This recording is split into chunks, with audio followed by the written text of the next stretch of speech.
Ma'am, normal delivery విషయానికి వస్తే once pregnancy confirm అయిన దగ్గర నుంచే మనము ఆ ప్లానింగ్ అనేది ఉండాలంటారా? ఖచ్చితంగా. ఎందుకంటే ప్రెగ్నెన్సీ ప్లాన్ చేసుకున్నప్పటి నుంచి మనకి 8 మంత్సే ఉంటుంది. అవును. ఓకే. ఏదైనా అలవాటు అవ్వాలి అని అంటే అంత టైం పడుతుంది. లేకపోతే దేవుడు అనేవాడు ఓవర్ నైట్ ఇచ్చేయచ్చుగా పిల్లల్ని. అవును, అంతేగా. ఇప్పుడు 9 మంత్స్ జరిగే గ్రోత్ ఓవర్ నైట్గా కూడా ఇచ్చేయచ్చుగా, ఏముంది అందులో. అంతే. సో అన్ని మంత్స్ ఎందుకు ఇస్తాడు అని అంటే ఒక మనిషి మారడానికి, ఒక బేబీ గ్రో అవ్వడానికి, ఒక మదర్ ఫిజికల్గా మెంటల్గా సెట్ అవ్వడానికి, ఒక ఫ్యామిలీలో ఇది ఇమడడానికి, ఒక ఫాదర్ కింద రెడీ అవ్వడానికి, ఆ జర్నీ అనేది లేకపోతే వేస్ట్. అవును. ఆ జర్నీలో ఎన్నో రకాల అనుభూతులు, ఎన్నో రకాల మంచి చెడులు ఉంటాయి. అవును. ప్రెగ్నెన్సీలో వైఫ్ని ఎలా చూసుకుంటే వైఫ్ జీవితాంతం గుర్తుపెట్టుకుంటుంది. డెలివరీలో నువ్వు వైఫ్కి ఎంత మంచి సపోర్ట్ ఇస్తే నిన్ను జీవితాంతం గుర్తుపెట్టుకుంటుంది. డెలివరీ అయిన తర్వాత వైఫ్కి ఎంత సపోర్ట్ ఇస్తే as a person emotional binding అనేది ఉంటుంది. సో అవన్నీ కూడా మనకి లైఫ్ లాంగ్ ఉండే మెమరీస్. దాన్ని కలిసి చేస్తే ఆ బాండింగ్ అనేది ఫర్దర్గా డెవలప్ అవుతుంది. అవును. సో విడివిడిగా చేస్తే నాకు సంబంధించింది కాదు నీకు సంబంధించిందంటే అది ఎక్కువ రోజులు నిలబడదు. ఖచ్చితంగా రెస్పాన్సిబిలిటీ అనేది ఇద్దరిపైన ఉండాలి. ఖచ్చితంగా. కానీ అబ్బాయిలు చాలా మంది అంత సపోర్ట్గా ఉండరు కదమ్మా. చాలా వరకు ఈ జనరేషన్ ఉంటున్నారు. ఎందుకంటే నేను చూస్తున్నాను కదా, వాళ్ళు చెకప్స్కి వస్తారు, యోగా క్లాసెస్కి వస్తారు, ఓకే, ఈవెంట్స్కి వస్తారు, ట్రైన్ అవుతారు, డెలివరీ టైంలో లేబర్ సపోర్ట్ వస్తారు, ఓకే, నొప్పి ఉన్నప్పుడు కొంచెం మసాజెస్కి హెల్ప్ చేస్తారు, డెలివరీ అయిన తర్వాత బేబీ కేర్కి కూడా హెల్ప్ చేస్తున్నారు, మదర్ రెస్ట్ తీసుకునేలాగా వాళ్ళు కూడా వర్క్ చేసుకుంటూ హెల్ప్ చేస్తున్నారు. సో అలా మార్పు అనేది రావాలి. అవును. ఎందుకంటే ఇప్పుడు ఆడవాళ్ళు మగవాళ్ళు ఇద్దరు వర్క్ చేస్తున్నారు కాబట్టి ఇద్దరు ఇంటి పని చేసుకోవాలి, ఇద్దరు పిల్లల బాధ్యత తీసుకోవాలి. సో ఇప్పుడు జనరేషన్ ఖచ్చితంగా చేంజ్ అవుతున్నారు, అందులో డౌట్ లేదు. వాళ్ళ ఇంట్లో వాళ్ళ మదర్ ఏం చెప్పినా, నీకెందుకురా ఈ పని అని చెప్పినా కూడా వాళ్ళ మదర్ది వింటూ సరే అమ్మా అని అంటూ మళ్ళీ భార్య దగ్గరకు వచ్చి సపోర్ట్ అనేది ఇస్తున్నారు. బికాస్ అటు నో అని చెప్పరు, ఇటు నో అని చెప్పరు. వాళ్ళు లౌక్యంగా ఉండాలంటే ఇద్దరికి నో చెప్పొద్దు, ఇద్దరూ చెప్పింది ఫాలో అవ్వాలి, తనకు నచ్చింది తను చెయ్యాలి. తన బాధ్యత పిల్లల వైపు ఈక్వల్గా ఉంది కాబట్టి తను బిడ్డలని ఖచ్చితంగా చూసుకోవాల్సిందే, ఇంటి పని కూడా ఖచ్చితంగా చేయాల్సిందే. ఓకే మ్యామ్, నార్మల్ డెలివరీ అవ్వాలి అని అంటే కొంతమందికి పెయిన్స్ వాటంతట అవే రావు, ఇంజెక్షన్స్ ద్వారా పెయిన్స్ వస్తూ ఉంటాయి. అంటే అలా వచ్చిన వాళ్ళకి కూడా నార్మల్ డెలివరీ అయ్యే అవకాశాలు ఉంటాయా మ్యామ్? నార్మల్ డెలివరీకి కావాల్సింది ఏంటంటే ఒక కరెక్ట్ బేబీ, మంచి పెల్విస్, మంచిగా ఓపెన్ అయ్యే సర్విక్స్.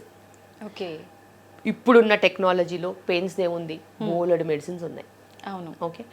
ఎప్పుడైతే వాళ్ళ బేబీ హెడ్ కిందికి వచ్చేసి సర్విక్స్ అనేది 2 సెంటీమీటర్స్ అలా ఓపెన్ అయ్యి దారి అనేది మంచిగా ఓపెన్ అయినప్పుడు మేము 37-38 వీక్స్ అయిపోయిన తర్వాత, యూజువల్గా 38 వీక్స్ అయిపోయేసరికి ఇదంతా అవుతుంది, వాళ్ళని అడ్మిట్ చేసుకొని సేఫ్గా ఉమ్మునీరు అది పడిపోకుండా బ్లీడింగ్ అయ్యి ఇంట్లో ఏదో కంగారు పడిపోయి ఇలా కాకుండా నేనైతే ఫైండింగ్స్ మంచిగా ఉంటే అడ్మిట్ చేసుకొని నెక్స్ట్ డే నా పర్యవేక్షణలోనే నైట్ అంతా కొంచెం ఎక్సర్సైజెస్ చేయించి కాస్త రెస్ట్ ఇచ్చేసేసి డే టైంలో డెలివరీస్ చేస్తాను. ఓకే. అలాగే మనకి వాళ్ళకు కూడా ఒక సెక్యూరిటీ ఉంటుంది, అవును, సేఫ్టీ ఉంటుంది, కంగారు ఉండదు, ఏదైనా ఎమర్జెన్సీలు ఏమన్నా అయిపోతుందని భయం ఉండదు. అలాగని కొంతమంది 37-38 వీక్స్ 39 వీక్స్లో కూడా లేబర్లో వచ్చేస్తారు. సెకండ్ డెలివరీస్ వాళ్ళందరూ ఇలా లేబర్లో వస్తూ ఉంటారు, వాళ్ళని యథావిధిగా డెలివరీ చేస్తాం. అలా. ఓకే. చాలామంది పెద్దవాళ్ళు కూడా చెప్తుంటారు వెంటనే పెయిన్స్ రాగానే హాస్పిటల్కి వెళ్తే నార్మల్ డెలివరీస్ చాలా తక్కువగా చేస్తుంటారు, పెయిన్స్ ఎక్కువ వచ్చిన తర్వాత వెళ్దాము అని చెప్పి. దాని గురించి ఏం చెప్తారు? బేసిక్గా మీరు చూస్ చేసుకునే డాక్టర్ నార్మల్ డెలివరీస్ చేస్తుందా లేదా చాలా ఈజీ కనుక్కోవడం. నార్మల్ డెలివరీస్ చేసే వాళ్ళ దగ్గరికి వెళ్తే వాళ్ళు చేస్తారు. ఓకే. అండ్ ఎప్పుడైనా కూడా డెలివరీస్ అనేది ఒక వ్యవస్థలో వచ్చే మనుషులను బట్టి జరిగే పరిణామాలు ఉంటాయి. ఉంటాయి. మనుషులు కరెక్ట్గా లేరనుకో ఆ వ్యవస్థలో నార్మల్ అయ్యేవి కూడా అవ్వవు. ఓకే. మనుషులు కరెక్ట్గా వచ్చారనుకో వ్యవస్థలో అలాగే డెలివరీ రేట్ మేనేజ్ అవుతుంది. సో అంతమందిలో ఒక్కరు భయపడినా చాలు ఆ భయపడిన వాళ్ళ డ్యూటీలో అన్ని సెక్షన్స్ అవ్వడానికి. సో అలా కాకుండా ఒకరికి మీరు బాధ్యత ఇచ్చారనుకో వాళ్ళే మీకు పర్యవేక్షిస్తారు. మీకు నార్మల్ డెలివరీ అయ్యేలాగా యాంటీనేటల్ కేర్ ఉంటుంది, డెలివరీ అప్పుడు కేర్ ఉంటుంది, మీ బాధ్యత కింద పోస్ట్ డెలివరీ కూడా కేర్ ఉంటుంది. సో మీరు చూస్ చేసుకోవాలి, ఎందుకంటే అది దాచలేము అసలు. ఇప్పుడు మీరు చెకప్స్కి వెళ్ళారు, ఒక దగ్గర కూర్చున్నారు, 4-5 వచ్చారు, మీకేం డెలివరీ అయింది, మీకేం డెలివరీ అయింది, మీకేం డెలివరీ అయింది చెప్తారు కదా. అవునవును. అందుకే మేము ఇక్కడ ఏం చేసాము, యోగా క్లాసెస్ ఉంటాయి ప్రతి ఆదివారం పొద్దున. ఓకే. మీరందరూ యోగా క్లాసెస్కి రావచ్చు ఫ్రీ. ఒక వారం యోగా ఉంటుంది, ఒక వారం జుంబా ఉంటుంది, ఒక వారం మ్యూజిక్ థెరపీ, అట్లా ఏవో అన్నీ నడుస్తూ ఉంటాయి. ఓకే. అలా 30-40-50-60 మంది ప్రెగ్నెంట్ కపుల్స్ వస్తారు, వాళ్ళు మాట్లాడుకుంటారు. గ్రూప్స్ పెట్టాం, వాట్సాప్ గ్రూప్స్ ఉంటాయి. నా పేషెంట్స్ అందరూ వాట్సాప్ గ్రూప్లో ఉంటారు. వాళ్ళు కరెక్ట్గా మాట్లాడుకుంటారు. దాచుకోవడం ఏముండదు, దాపరికాలు ఏముండవు. ఎవరు డెలివరీ అయితే వాళ్ళు స్టోరీ పెడతారు. ఎవరు డెలివరీ ఎలా అయిందో వాళ్ళు పెడతారు. వాళ్ళందరూ గ్రూప్గా ఉంటారు కాబట్టి వాళ్ళు మాట్లాడుకుంటారు. వాళ్ళ ముందు వీళ్ళు నార్మల్ డెలివరీ అయితే వీళ్ళకి కూడా మేము అవుతామని ధైర్యం ఉంటుంది. సో అలా ఒకవేళ సెక్షన్ అవుతే ఎందుకేందో తెలిసిపోద్ది కదా, తెలుస్తుంది రీజన్. ఇది ఒక రీజన్ వల్ల అయింది, నాకు ఆ రీజన్ లేదు. సో అలా సో మనము ట్రాన్స్పరెన్సీ మెయింటైన్ చేసామనుకో అసలు మనకి హెడేక్ ఉండదు, వాళ్ళకి ఏమవుతుందో అని భయం ఉండదు. అందరూ మంచిగా డెలివరీలు అవుతూ ఉంటే వాళ్ళు మేము అడ్మిట్ అయ్యాం కదా ఇంక రేపటికి ఈ టైంలో డెలివరీ అయిపోతామని వాళ్ళు పక్కాగా ధైర్యంగా ఉంటారు అంతే. ఓకే మ్యామ్, చాలామంది ప్రెగ్నెంట్ లేడీస్ మెంటల్గా ఫ్యామిలీ ఇష్యూస్ వల్ల కానివ్వండి ఇంకేదైనా సరే డిప్రెషన్లో ఉంటుంటారు. ఆ ఎఫెక్ట్ అనేది పుట్టబోయే బేబీ పైన పడుతుందంటారా మ్యామ్? డెఫినెట్గా. బేబీ అనేది మీ పరిస్థితులకి అతీతంగా పెరగదు. మీ పరిస్థితి ఎలా ఉంటుందో బేబీ మీద అదే ప్రభావం ఉంటుంది. మీరు అన్యోన్యంగా మంచిగా ఒక మంచి కుటుంబ వ్యవస్థలో గనక అలా పెరిగితే బేబీస్ కూడా అంతే ప్రశాంతంగా అంతే మంచిగా ఉంటారు. మీరు కూడా కొట్లాట్లు, కలహాలు, గొడవలు, మనస్తాపాలు, మనస్పర్ధలతో పెరిగితే బేబీకి కూడా అలాంటి యాటిట్యూడ్ అనేది డెవలప్ అయ్యే ఛాన్స్ ఉంటుంది. ఎందుకంటే మన పూర్వకాలం నుంచి తెలుసు గర్భిణీ స్త్రీ చుట్టుపక్కల ఏమవుతుందో అదే గర్భంలో ఉన్న శిశువుకి వెళ్తుందని. అందుకే మంచి చూడాలి, మంచి వినాలి, మంచి మాట్లాడాలి, మంచి ఆలోచించాలి, మంచి చదవాలి, మంచి రాయాలి. ఈ మంచి అనేది చాలా ఇంపార్టెంట్.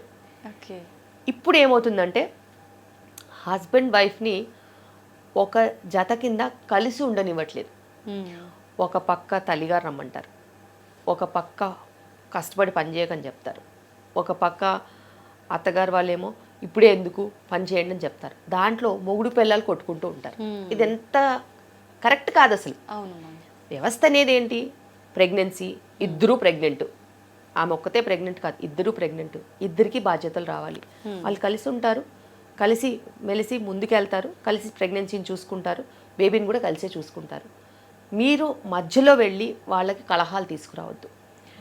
అలా ఎంతోమంది వాళ్ళ మదర్ రమ్మంటుంది, వీళ్ళ మదర్ వద్దంటుంది. అసలు మదర్లు ఎవరు, వీళ్ళే పేరెంట్స్ అవ్వబోతున్నారు. ఇండివిజువల్గా వీళ్ళకి డిసిషన్ మేకింగ్ ఉండాలి. సో అలా ఒక మనస్తర్పలు వచ్చిన తర్వాత ఒకసారి గొడవలు అయిన తర్వాత మళ్ళీ అదే టాపిక్ డిస్కషన్ అవుతూ ఉంటుంది రిపీటెడ్గా. అదేమన్నా ఒక 1 వీక్ అయితే ఆగడానికి లేదు, 8 మంత్స్ ఉంది. 8 మంత్స్లో ఎన్ని డిస్కషన్స్ అవుతాయి ఇలాంటివి. సో కలహాలు రాకుండా ఉండాలంటే మూడో వ్యక్తిని రిలేషన్షిప్లోకి తీసుకురావద్దు. మీరిద్దరూ డిసైడ్ చేసుకొని మీకు ఏది బెస్టో మీరు అది చెయ్యాలి. ప్రెగ్నెన్సీని ఒక మంచి అనుభూతి కింద ఇద్దరు టుగెదర్ గనక ముందుకు వెళ్ళినట్టు అయితే ఇద్దరికి మంచి మంచి మెమరీస్ ఉంటాయి. కలిసి హెల్ప్ చేసుకుంటే రెడీ అయ్యి ఫొటోస్ దిగొచ్చు, కలిసి వాకింగ్కి వెళ్ళొచ్చు, వంట చేసుకోవచ్చు, ఒకరికొకరు ఫుడ్ తినిపించుకోవచ్చు, బేబీతో మాట్లాడవచ్చు, బేబీకి ఒక బుక్ రాయొచ్చు. ఇలా చెప్పుకుంటూ పోతే 1,00,000 ఉన్నాయి. ఇవన్నీ పక్కన పెట్టి నాకు శ్రీమంతం ఎప్పుడు చేస్తారు, ఎక్కడ చేస్తారు, ఎంతమందిని పిలుస్తారు, వాళ్ళు తెచ్చుకునే కోల్డ్ కాఫీ ఫీవర్తో ఈమె సిక్ అవుతుంది. సో అన్వాంటెడ్ మెటీరియల్ చాలా నడుస్తుంది. సో నాకు తెలిసి శ్రీమంతం చేసుకుందామని కిలోమీటర్లు ప్రయాణం చేసి బిడ్డను కోల్పోయిన వాళ్ళు కూడా ఉన్నారు. నేనైతే అసలు అలౌ చేయను. శ్రీమంతానికి 5 చాలు, హైదరాబాద్లో చేసుకోండి అంతే. మీకు ఏదన్నా మెమరీలా చేసుకోవాలనుకుంటే ఆమె టయర్డ్ అవ్వకుండా ఓ 2 అవర్స్లో ఏదన్నా ప్రోగ్రామ్ చేసుకోండి తప్పితే దానికోసం ప్రయాణం చేసి అక్కడికి వెళ్ళి వాళ్ళు చేసినవన్నీ తిని షుగర్ పెంచుకుని 4 కిలోలు పెరిగి డయాబెటిక్ కింద వెనక్కి వస్తున్నారు. ఎవరి బాధ్యత? మీకే ఇబ్బందులు అప్పుడు. వాళ్ళకే ఇబ్బంది. నేను చెప్తాను, వాళ్ళకి ముందు కనిపించదు ఫ్యూచర్, వెళ్ళొచ్చాక బాధపడతారు. అవునవును.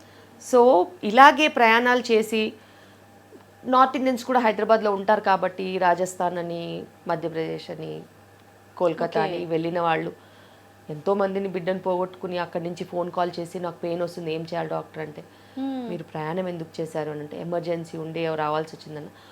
ఒక ప్రెగ్నెంట్ ఉమెన్కి ఎమర్జెన్సీ అంటూ ఏముండదు, ప్రెగ్నెన్సీయే ఎమర్జెన్సీ. ఇంకా వేరే ఎవరన్నా ప్రయాణం చేయొచ్చు కానీ ప్రెగ్నెంట్ ఉమెన్ నేను అలౌ చేయను, ఎందుకంటే నేను అలాంటి ఎక్స్పీరియన్సెస్ చూశాను కాబట్టి. ఒకప్పట్లాగా సర్విక్స్లు స్ట్రాంగ్గా లేవు, అంతా కల్తీ ఫుడ్, అంత స్ట్రాంగ్గా బాడీస్ లేనప్పుడు మనం వాటికి అన్నెసెసరీ ఛాలెంజెస్ ఇవ్వద్దు. And for more videos, Please subscribe to iDream. Please subscribe to iDream. Please subscribe iDream. And please subscribe to iDream. For more videos, subscribe to iDream. please like, share and subscribe to the channel. Congratulations, iDream. Subscribe to iDream.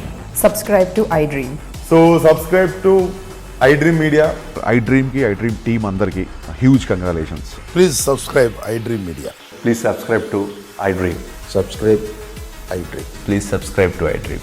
iDream అంటే నా కళల channel subscribe చేసుకున్న నోరు తిరుగుతలేదు, మీరైతే గంట గుర్తు కొట్టండి. For more such videos, please subscribe to iDream. Subscribe to iDream. Please subscribe to iDream. Please subscribe iDream Media. Please do subscribe to iDream. Please subscribe to iDream Media. For best entertainment and information, please subscribe iDream. And don't forget to subscribe to iDream.